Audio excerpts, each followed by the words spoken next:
കൃഷ്ണായ വാസുദേവായ ഹരയേ പരമാത്മനെ പ്രണതക്ലേശനാശായ ഗോവിന്ദായ നമോ നമഃ. സർവമംഗളമംഗല്യേ ശിവേ സർവാർത്ഥസാധികേ ശരണ്യേ ത്രയംബകേ ഗൗരി നാരായണീ നമോസ്തുതേ. ശ്രീദുർഗായൈ നമഃ. കഴിഞ്ഞ ദിവസം നമ്മൾ നിസുംഭനെ ഭഗവതി ദേവി കൊന്നു. അത് കഴിഞ്ഞ് സുംഭൻ നേരിട്ട് യുദ്ധത്തിന് വന്നപ്പോൾ ഭഗവതി ശംഖ് വിളിച്ചു, വില്ല് വലിച്ച് ഞാണൊലി ശബ്ദം ഉണ്ടാക്കി. അതൊക്കെ കേട്ടിട്ട് ദേവിയുടെ ശത്രുക്കൾക്ക് കേട്ടിട്ട് പേടിയായിട്ടേ അവർക്ക് ദുസ്സഹമായിട്ട് തോന്നി. അത്ര ഭയങ്കര ശബ്ദവും ഭയാനകമായിട്ട് തോന്നി. ദേവിയുടെ ശംഖുവിളിയും വില്ല് വലിച്ച് ഞാണൊലി ഇട്ടതും ഒക്കെ അവർക്ക് വളരെ ദുസ്സഹമായിട്ട് തോന്നി എന്ന് നമ്മൾ പറഞ്ഞിട്ടാണ് നമ്മൾ 17-ാമത്തെ ശ്ലോകം നിർത്തിയത്. അപ്പം നമുക്ക് ഇനി 18 ചെയ്യാം. പൂരയാമാസ കകുഭോ നിജഖണ്ഡാസ്വനേന ച സമസ്തദൈത്യസൈന്യാനം തേജോവധവിധായിനാം. എന്താണ്? സാ ദേവി മീൻസ് ആ ചണ്ഡികാദേവി നിജഖണ്ഡാസ്വനേന തൻ്റെ ആ മണി കൊണ്ടുള്ള നാദം കൊണ്ട്, ഖണ്ഡനാദം കൊണ്ട് ദിക്കുകളൊക്കെ കാകുഭ പൂരയാമാസാച്ച 4 കോണ് 4 ദിക്കുകളും മുഴങ്ങി ഭഗവതിയുടെ മണിശബ്ദം കൊണ്ട്. ഖണ്ഡാസ്വനേനാമ അല്ലേ?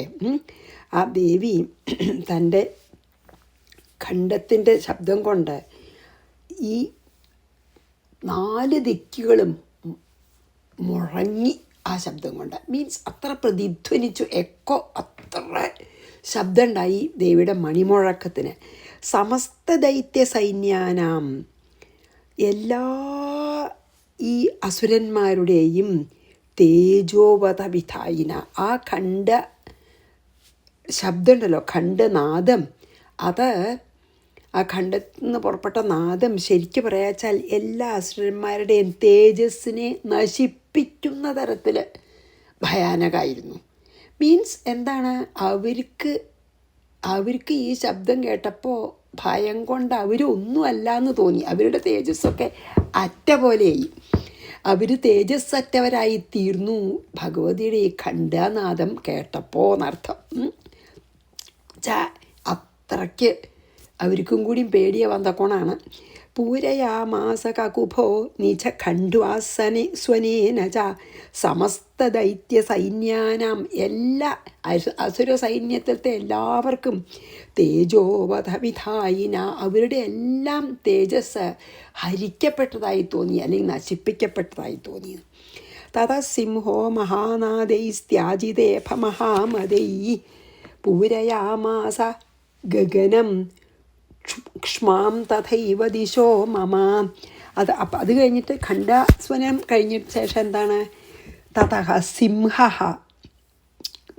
സിംഹം എന്താ ചെയ്തപ്പോൾ ദേവിയുടെ വാഹനമായിട്ടുള്ള സിംഹം മഹാനാദൈഹി അതായത് സിംഹത്തിൻ്റെ ഗർജനം കൊണ്ട്, മഹാനാദം അതായത് സിംഹം പുറപ്പെടുവിച്ച ശബ്ദം കൊണ്ട് ഗഗനം പൂരയാമാസ അത് ഈ ബ്രഹ്മാണ്ടം മുഴുവൻ തന്നെ പറയാം, അല്ലെങ്കിൽ ആകാശം മുഴുവനെ പ്രതിധ്വനിച്ചു. സിംഹത്തിൻ്റെ ഗർജനം, അതിഭയാനകമായിട്ടുള്ള ഗർജനം.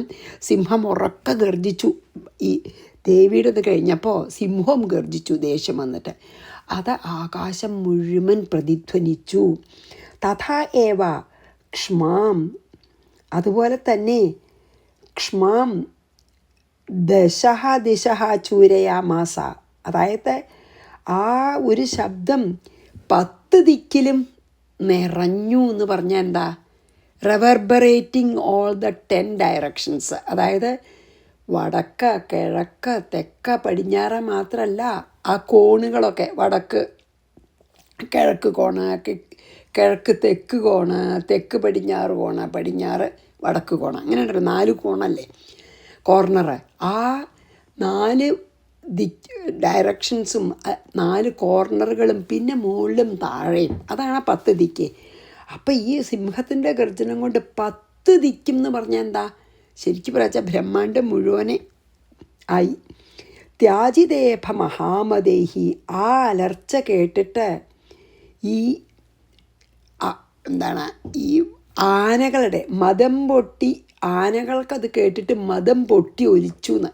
വലിയ വലിയ ആനകളുടെ, അതായത് യുദ്ധരംഗത്ത് ആനപ്പുറത്തൊക്കെ വരുമല്ലോ വലിയ വലിയ ആനകളെ, അവർക്കൊക്കെ മദം പൊട്ടിയിട്ട് ഇങ്ങനെ ഒലിക്കാൻ തുടങ്ങി ഈ സിംഹത്തിൻ്റെ ഗർജനം കേട്ടപ്പോൾ. കാരണം മൃഗങ്ങൾക്കൊക്കെ അങ്ങനെ സിംഹത്തിൻ്റെ ഗർജനം കേൾക്കുമ്പോൾ മൃഗങ്ങൾ നമ്മളെക്കാളും റിയാക്ട് ചെയ്യുന്നുണ്ടാവും.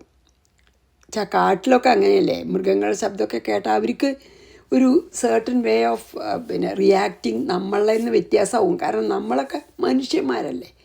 അപ്പോൾ മനുഷ്യന്മാർ മൃഗങ്ങളുടെ ശബ്ദത്തിന് റിയാക്ട് ചെയ്യണതും മൃഗങ്ങളുടെ സൈന്യത്തിന് റിയാക്ട് ചെയ്യണതൊക്കെ വ്യത്യാസം ഉണ്ടാവും. അപ്പോൾ അതാണ് പറഞ്ഞവിടെ ഈ സിംഹത്തിൻ്റെ ഗർജനം 10 ദിക്കുകളിലും നിറഞ്ഞു എന്ന് പറഞ്ഞു. അതിന് ശേഷം എന്താ പറഞ്ഞാൽ, ഈ ഗർജനം കേട്ടിട്ട് യുദ്ധത്തിൽ പങ്കെടുത്തിട്ടുള്ള കൊലകൊമ്പന്മാരുടെയൊക്കെ മദം പൊട്ടി ഒലിച്ചു. അതിൻ്റെ ഭയാനകത കാണിക്കുകയാണ്. തതസിംഹോ മഹാനാദൈസ്ത്യാജിദേഭ മഹാമദൈ, ഇഭം ചൽ ആനയാണ്. പൂരയാമാസ ഗഗനം ക്ഷ്മാം തഥൈവ ദിശോ ദശാം തതക്കാളീ സമുത്പത്യ ഗഗനം ക്ഷ്മാമതാടയത് കരാഭ്യം തന്നിനാദേന പ്രാക്സ്വനാസ്തേ തിരോഹിതാ തതഃ കാളി. അതിനുശേഷം ഭഗവതി കാളി ഗഗനം സമുത്പത്യ, ആകാശത്തേക്ക് അങ്ങോട്ട് കുതിച്ചു. എന്നിട്ടോ കരാഭ്യം ക്ഷ്മാം അതാടയത്, അതായത്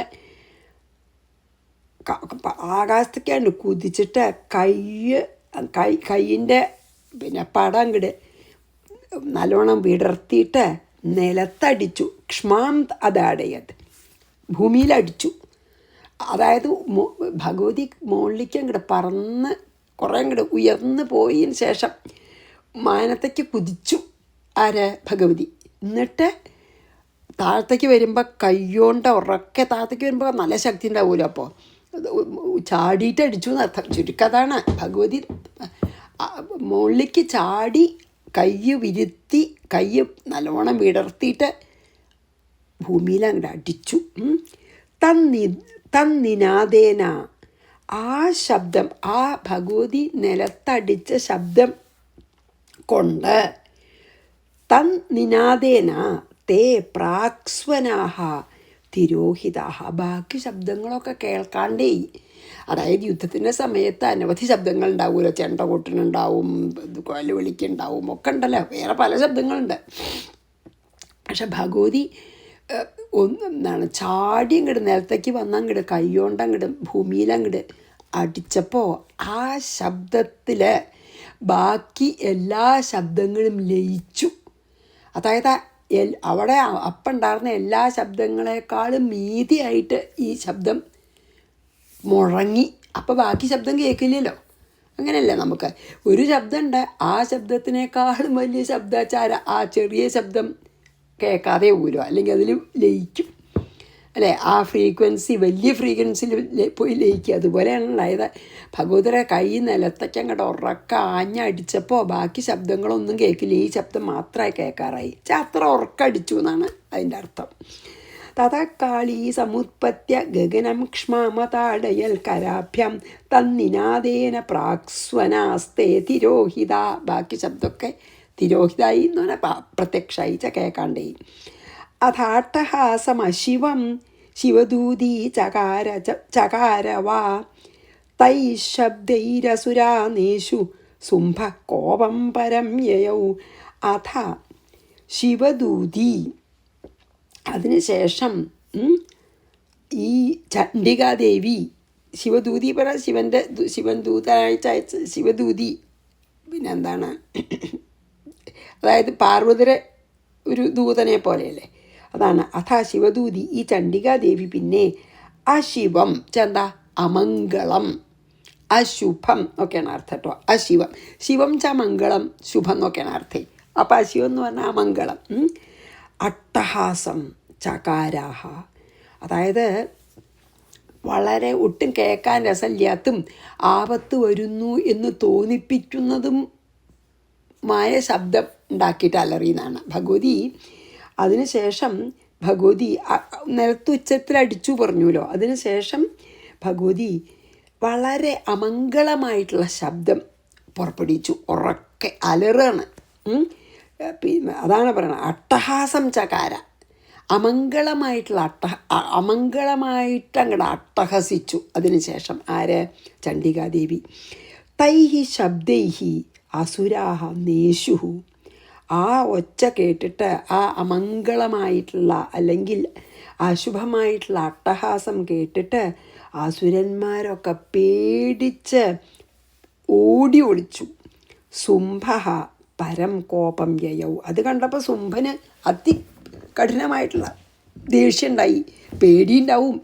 എന്താ വെച്ചാൽ ഭഗവതി നിലത്തടിച്ചിട്ട് പിന്നെ അങ്ങോട്ട് അട്ടഹസിച്ചപ്പോൾ ഈ സുംഭനെ സഹായിക്കാൻ എത്തിയിട്ടുള്ള സകല സൈന്യങ്ങൾ ഓടി ഒളിച്ചു പേടിച്ചിട്ടേ. അപ്പം സുംഭന് അതികഠിനമായിട്ട് കോപം വന്നു. ഇതിൽ പറഞ്ഞിട്ടില്ല പേടിയായി എന്ന്, പക്ഷെ കോപവും പേടി ഉണ്ടായിട്ടുണ്ടാവും. അതികഠിനമായിട്ടുള്ള ദേഷ്യം വന്നു സുംഭന്. കാരണം തൻ്റെ സൈന്യങ്ങളൊക്കെ പേടിപ്പിച്ചു ദേവി, അവരൊക്കെ ഓടി ഒളിച്ചു വെച്ചിട്ടേ. അഥാട്ടഹാസമ ശിവം ശിവദൂതി ചകാരഹ തൈശബ്ദൈരസുരാനേഷു സുംഭകോപം പരം യയൗ. 22. ദുരാത്മം തിഷ്ഠതിഷ്ഠേതി വ്യാജഹാരാംബിക യദാ തദാ ജയേത്യഭിഹിതം ദേവൈരാകാശസംസ്ഥിതൈ. ദുരാത്മൻ തിഷ്ഠ തിഷ്ഠ ഇതി അംബിക. അതായത് എടാ ദുഷ്ട. ദുരാത്മൻ എന്ന് പറഞ്ഞാൽ ചീത്താത്മാവാ ചന്ത. ഇവിടെ ദുഷ്ടൻ എന്ന് പറയാം നമുക്ക്. ഹേ ദുഷ്ട തിഷ്ഠ തിഷ്ഠ, നിക്കവിടെ നിക്കവിടെയെന്ന് ആരാ പറഞ്ഞ? ഇതി അംബിക. ദേവി പറഞ്ഞപ്പോൾ എന്താ ഉണ്ടായത്? ദേവി പിന്നെ സുംഭനോട് പറഞ്ഞു, എടാ ദുഷ്ട നിക്കവിടെ നിക്കവിടെ പറഞ്ഞപ്പോൾ തഥാ ആകാശസംസ്ഥിതൈഹി ദേവൈഹി ജയ ഇതി അഭിഹിതം. അപ്പോൾ ദേവി ഇങ്ങനെ എടാ ദുഷ്ട നിക്കവിടെ നിക്കവിടെ എന്ന് പറഞ്ഞത് കേട്ടപ്പോൾ, ഉറക്കെ പറഞ്ഞപ്പോൾ കേട്ടപ്പോൾ യുദ്ധം കാണാൻ ആകാശത്ത് പിന്നെ നിരന്നു കൂടിയിട്ടുള്ള ദേവന്മാര്, ഇത് കണ്ടുകൊണ്ട് നിൽക്കുന്ന ദേവന്മാര് ദേവി ജയ ജയ, ദേവി ജയിക്കട്ടെ, ദേവി ജയിക്കട്ടെ എന്ന് പറഞ്ഞ് ജയഘോഷം മുഴക്കി എന്നാണ് പറഞ്ഞത്. അതായത് ദേവി ജയിക്കുന്നവർക്ക് ഉറപ്പായി. കാരണം നോക്കൂ, സൈന്യമൊക്കെ പേടിച്ചോടി, നിസുംഭനെ കൊന്നു. ഇനിയിപ്പോൾ സുംഭനെ കൊല്ലുന്ന അറിയാം. അപ്പോൾ സുംഭനോട് അങ്ങോട്ട് അടുത്തിട്ട് ദേവി എടാ ദുഷ്ട നീ എവിടെ നീ എവിടെ എന്നൊക്കെ പറഞ്ഞാൽ അത് കണ്ടുകൊണ്ട് ആകാശത്ത് നിൽക്കണ ദേവന്മാരൊക്കെ ദേവി ജയിക്കട്ടെ ദേവി ജയിക്കട്ടെ പറഞ്ഞിട്ട് അങ്ങോട്ട് ജയഘോഷം മുഴക്കി ആകാശത്ത് നിന്നിട്ടാണ്. ദുരാത്മം തിഷ്ഠതിഷ്ഠേതി വ്യാജഹാരാംബിക യദാ തഥാ ജയേത്യഭിഹിതം ദേവൈഹി ആകാശസംസ്ഥിതൈ. ആകാശത്ത് യുദ്ധം കാണാൻ വേണ്ടി നിൽക്കണ ദേവന്മാരെന്നർത്ഥം. 23. സുംഭേനാഗത്യയാ ശക്തിർ മുക്ത ജ്വാലാതിഭീഷണ ആയാന്തി വന്യപുഞ്ചാഭ സാ നിരസ്താ മഹോൽക്കയാ. സുംഭേന ആഗത്യ. അപ്പോഴേക്കും സുംഭൻ മുമ്പിലേക്ക് വന്നിട്ട് ജ്വാലാതിഭീഷണ യാ ശക്തി മുക്ത. എന്ത് ചെയ്തു? അതായത് ഇങ്ങനെ ശരിക്കും ജ്വലിക്കണ ഒരു തീയ്, ജ്വലിച്ചും കൊണ്ടിരിക്കുന്ന തീയ് വമിക്കുന്ന എന്താ ഒരു വേല എടുത്തിട്ട് ദേവിയുടെ മേലിക്കങ്ങട് പ്രയോഗിച്ചു സുംഭൻ. സുംഭനെ ഭയങ്കരമായിട്ട് ദേഷ്യം വന്നു. നിൽക്കെന്ന് പറഞ്ഞില്ലേ ദേവി. അപ്പം സുംഭൻ എന്താ ചെയ്തത്? സുംഭൻ്റെ വേലിന്ന് ഇങ്ങനെ കത്തുന്ന ജ്വാല പുറപ്പെടുന്ന പോലെയുള്ള, അതായത് അത്ര മൂർച്ചയും ശക്തിയും തേജസ്സൊക്കെ ഉള്ള ഒരു കത്തിക്കാളണ തീയ് പറക്കണ ഒരു വേല എടുത്തിട്ട് ദേവിയുടെ നേരെ പ്രയോഗിച്ചു ആര സുംഭൻ. വന്യപുഞ്ചാഭ. അത് വരുന്നത് കണ്ടാൽ ഒരു വലിയ വലിയ തീ ഇങ്ങനെ നമ്മുടെ മേലേക്ക് വരിക തോന്നും. ഒരു തീയിൻ്റെ ഒരു വലിയ ജ്വാല, ഒരു അഗ്നിപർവ്വതം പോലത്തെ ഒരു തീയ് നമ്മുടെ മേലേക്ക് വരിക തോന്നുത്രേ. അതാണ് അഗ്നിപുഞ്ചാഭ. അഗ്നിപർവ്വതം നമ്മുടെ മേലേക്ക് വരിക എന്ന് തോന്നും.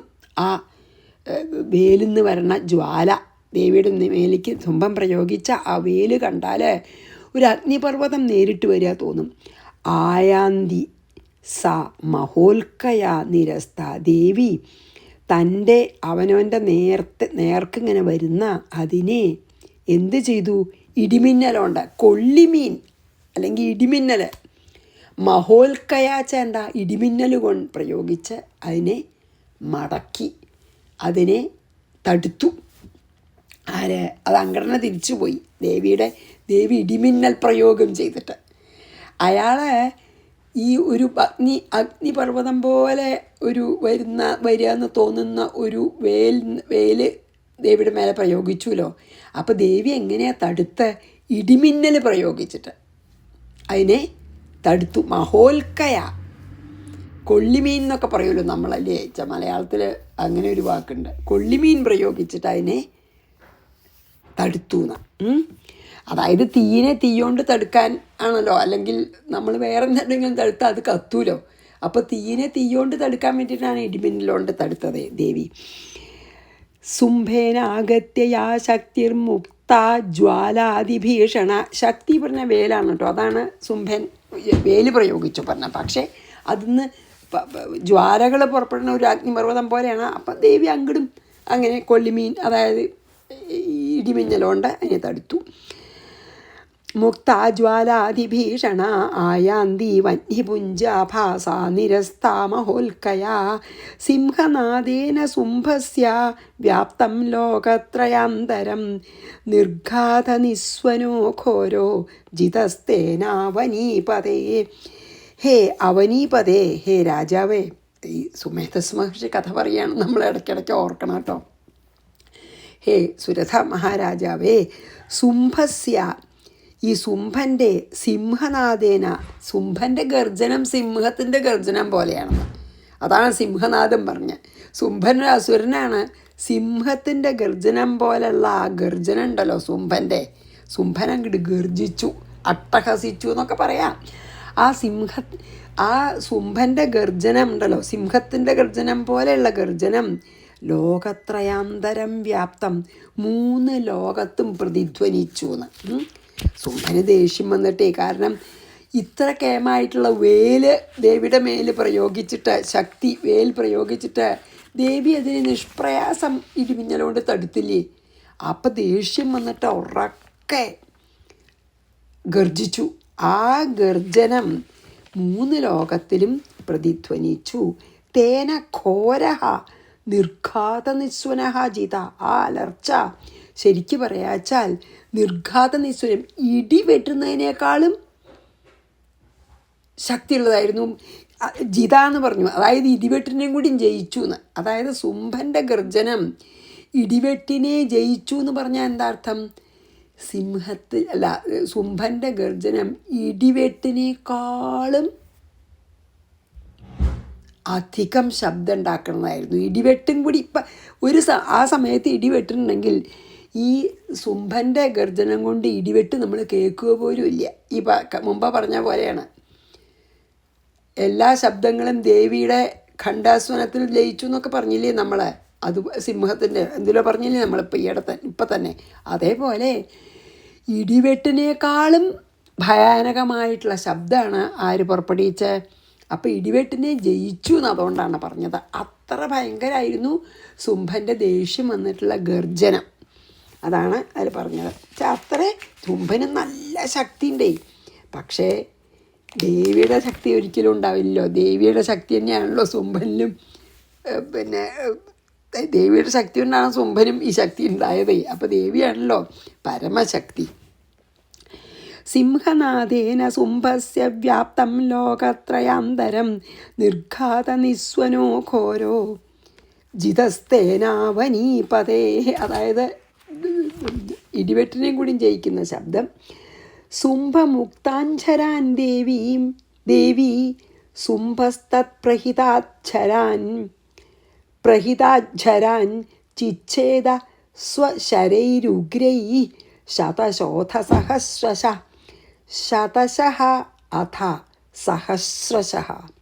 100 ശത എന്ന് പറഞ്ഞാൽ ശതം എന്ന് പറഞ്ഞാൽ 100ആണല്ലോ. 100 സഹസ്രം 1000, 100 1000 അതായത് 100 കണക്കിൽ 1000 കണക്കിൽ എന്നൊക്കെ പറയാം. ശുംഭമുക്താൻ ശരാൻ, അതായത് ശുംഭൻ്റെ കയ്യിൽ നിന്ന് അയച്ച 100 1000 കണക്കിലുള്ള അസ്ത്രങ്ങൾ, ശരങ്ങൾ എങ്ങനെ എങ്ങനെയാണ് ദേവി തടുത്തത്? ഉഗ്രൈഹി സ്വശരൈഹി ചിച്ഛേദ. ദേവി തൻ്റെ കൂർത്ത ശരങ്ങൾ കൊണ്ട് ഈ ശുംഭനയച്ച 100 കണക്കിന് 1000 കണക്കിന് അമ്പുകളെയൊക്കെ ദേവിയുടെ അമ്പ് കൊണ്ട് നിഷ്പ്രയാസം കഷ്ണാക്കി. ചിച്ഛേദ പറഞ്ഞില്ലേ, മുറിച്ചിട്ടു ദേവി. അതായത് ശുംഭൻ്റെ അസ്ത്രങ്ങളിങ്ങനെ ദേവിയുടെ നേരെ വരുന്നുണ്ട്. ദേവിയുടെ അസ്ത്രങ്ങളിങ്ങനെ വരണ എല്ലാ ശുംഭൻ്റെ അസ്ത്രങ്ങളെയും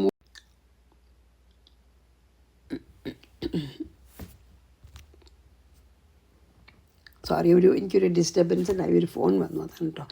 അപ്പോൾ എന്താ വെച്ചാൽ ദേവിയുടെ അടുത്ത് എത്തുന്നതിൻ്റെ മുമ്പ് ദേവി അതിനെയൊക്കെ ദേവിയുടെ അസ്ത്രങ്ങളെ കൊണ്ട് മുറിച്ചിട്ടു എന്ന്.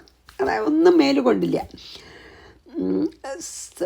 ശുംഭൻ്റെ കയ്യിൽ നിന്ന് പോകുന്ന എല്ലാ അമ്പുകളും ദേവിയുടെ അമ്പുകളെ കൊണ്ട് അത് ദേവിയുടെ അടുത്ത് എത്തുന്നതിന് മുമ്പ് മുറിച്ചിട്ടു. ശുംഭമുക്താൻ ഝരാൻ ദേവീൻ ശുംഭസ്തത്പ്രഹിതാൻ ഝരാൻ ചിച്ഛേദ സ്വശരൈ രുഗ്രൈഹി ശതശോഥ സഹസ്രശഃ. 1 2 അല്ല, 100 1000 കണക്കിൽ വരണ അസ്ത്രങ്ങളാണ് അർത്ഥം. അതാണ് അത്ര അസ്ത്രങ്ങൾ വന്നത് മുഴുവൻ ദേവി നിഷ്പ്രയാസം മുറിച്ചിട്ടു. തഥാ സാ ചണ്ഡികാ ക്രുദ്ധ ശൂലേനാഭിജഘാനതം സ തദാഭിഹതോ ഭൂമൗ മൂർച്ഛിതോ നിപപാതഃ. ക്രുദ്ധ തതഃ, അതിനുശേഷം ക്രുദ്ധ സാ ചണ്ഡിക, ദേഷ്യം കൊണ്ടിങ്ങനെ വിറയ്ക്കുന്ന ചണ്ഡികാദേവി തം ശൂലേന അഭിജഘാന, ഭഗവതിയുടെ ശൂലം കൊണ്ട് അവനെ കുത്തി. അഭിജഘാന കുറേയായി കൊല്ലാണ്ട വിടുന്നു ദേവി. എപ്പോഴോ വേണമെങ്കിൽ വധിക്കായിരുന്നു, പക്ഷെ കുറച്ചായുള്ള യുദ്ധം ചെയ്തിട്ടുള്ള മോഹം തീരട്ടെ, അങ്ങനെയുണ്ടേ. ഭഗവാനൊക്കെ അങ്ങനെ ചെയ്തുല്ലോ അല്ലേ. ചാണുകനും മുഷ്ടീരനൊക്കെ ആയിട്ട് യുദ്ധം ചെയ്യുന്ന സമയത്തെ ഭഗവാൻ അവരെ കൊണ്ട് കുറേ നേരം ദ്വന്ദ്വയുദ്ധത്തിന് സമ്മതിച്ചു, അവരുടെ മോഹം തീരട്ടെ എന്ന്. എന്നിട്ടേ അടിച്ചിട്ടുള്ളൂ. അതുപോലെയാണ്. അപ്പോൾ ദേവി കുറേ നേരമൊക്കെ അയാളെ യുദ്ധമൊക്കെ സഹിച്ചു. എന്നിട്ട് എന്തായി, ചണ്ഡിക അവസാനം ചണ്ഡികാദേവി ശൂലം കൊണ്ട് ശുംഭനെ കുത്തി. അഭിഹതഃ സാ തഥാ മൂർച്ഛിതഃ ഭൂമോ നിപപാത. ആ ദേവിയുടെ ശൂലം കൊണ്ടുള്ള കുത്തേറ്റിട്ട് ശുംഭൻ എങ്ങനെ മൂർച്ഛിത, ബോധം കെട്ട് ഭൂമൗ നിപപാത, ഭൂമിയിൽ പതിച്ചു എന്ന്, ബോധം കെട്ട് വീണു. ദേവിയുടെ ശൂലം കൊണ്ടുള്ള കുത്തേറ്റപ്പോൾ ശുംഭൻ ബോധം കെട്ട് നിലത്ത് വീണു. തഥാ സാ ചണ്ഡിക ക്രുദ്ധ, ദേഷ്യം വന്നിട്ടാണല്ലോ, ശൂലേനാഭിജഘാനതം സ തഥാഭിഹതോ ഭൂമൗ മൂർച്ഛിതോ നിപപാതഃ. 27. തതോ നിശുംഭ സംപ്രാപ്യ ചേതനാമാത്തകർമുക ആജഘാന ശരീർദേവീം കാളീം കേസരിണം തഥാ. തതഃ നിശുംഭഃ ചേതനാം സംപ്രാപ്യ ആർത്തകാമുകഃ ദേവീം. അതെന്താ അറിയോ, ഇതിനു മുമ്പ് നിശുംഭൻ ബോധം കെടുത്തില്ലോ ദേവി, വധിച്ചിട്ടില്ല, വധം കഴിഞ്ഞിട്ടില്ല. നിശുംഭൻ ബോധം കെട്ട് കിടക്കുമ്പോഴാണ് ആ ശുംഭൻ മുമ്പിലേക്ക് വന്നതേ. അപ്പോൾ അതിലും പറഞ്ഞില്ല കേട്ടോ, ആ ശ്ലോകത്തിലൊന്നും വധിച്ചു എന്ന് പറഞ്ഞിട്ടില്ല. അപ്പം ഞാൻ അറിയാണ്ട് പറഞ്ഞതാണത്, ശരിക്കും വധിച്ചിട്ടില്ല, അത് തെറ്റി പറഞ്ഞതാണ് ഞാൻ കേട്ടോ. അപ്പോൾ നിശുംഭൻ ബോധം കെട്ട് കിടക്കുമ്പോഴാണ് ശുംഭൻ പുറത്തേക്ക് വന്നത്, മുമ്പിലേക്ക് വന്നത്. അപ്പോൾ ബോധം കെട്ട് കിടക്കണ, അതാണ് ശുംഭൻ ബോധം കെട്ട് നിലത്ത് വീണപ്പോൾ തഥാ. അപ്പം എന്താ ഉണ്ടായി, തഥാ പറഞ്ഞ അതാണ്. അപ്പോൾ എന്താ, ശുംഭൻ ബോധം കെട്ട് നിലത്ത് ദേവിയുടെ കുത്തേറ്റ് നിലത്ത് വീണപ്പോൾ നിശുംഭ ചേതനാം സംപ്രാപ്യ, ഈ മുമ്പ് ബോധം കെട്ട് വീണ നിസുംഭൻ ബോധം തിരിച്ചു കിട്ടിയിട്ട് ആത്തകാർമുക ദേവിയും കാളിയും എന്ത് ചെയ്തു, ബോധമൊക്കെ ശരിയായിട്ട് എന്ത് ചെയ്തു, വില്ലും എടുത്ത് വന്ന് എന്ത് ചെയ്തു, ദേവിയും കാളിയും, ദേവിയും ഭദ്രകാളിയും, ചണ്ഡികാദേവിയും ചാമുണ്ഡി ദേവിയും സിംഹത്തിനെയും തഥാ കേസരീണാം എന്ത് ചെയ്തു, ശരൈഹി ആജഘാന, അമ്പുകൊണ്ട് ആക്രമിക്കാൻ തുടങ്ങി. ഇതിനു മുമ്പ് നമ്മൾ സുംഭനെ ബോധം കെടുത്തിയിട്ടു ദേവി. അപ്പോഴാണ് സുംഭൻ മുമ്പോട്ട് വന്നത്. ഇപ്പം സുംഭൻ്റെ മേൽ ശൂലം കുത്തിയപ്പോൾ സുംഭൻ ബോധം കെട്ട് വീണപ്പോഴേക്കും ഇതിനു മുമ്പ് ബോധം കെട്ട് വീണ നിസുംഭൻ്റെ ബോധം തെളിഞ്ഞു. എന്നിട്ട് എന്ത് ചെയ്തു, ബോധം തെളിഞ്ഞ് നീട്ട് വന്നിട്ട് ഈ നിസുംഭൻ ദേവിയും ചണ്ഡികാദേവിയും ചാമുണ്ഡി ദേവി ഉണ്ടല്ലോ സഹായത്തിന് ഭദ്രകാളിയായിട്ട്, ചാമുണ്ഡി ദേവിയും ചണ്ഡികാദേവിയും സിംഹത്തിനെയും അമ്പുകൊണ്ട് ആക്രമിച്ചു. തഥോ നിസുംഭ സംപ്രാപ്യ ചേതനാമാതകാർമുക ആജഘാന ശരൈർദേവീം കാളിം കേസരിണം തഥാ. ഇനി അപ്പം നിർത്താൻ പടേ നമുക്ക് കേട്ടോ, 26 മിനിറ്റായി. അപ്പോൾ നിസുംഭൻ തിരിച്ച് ആദ്യ ബോധം തെളിഞ്ഞു വന്നു എന്ന് പറഞ്ഞ് നമുക്ക് നിർത്താം. ശ്രീകൃഷ്ണാർപ്പണമസ്തു. സർവത്ര ഗോവിന്ദനാമ സങ്കീർത്തനം. ഗോവിന്ദ ഗോവിന്ദ. ശ്രീ ദുർഗായൈ നമഃ. ഗുരുവായൂരപ്പ ശരണം.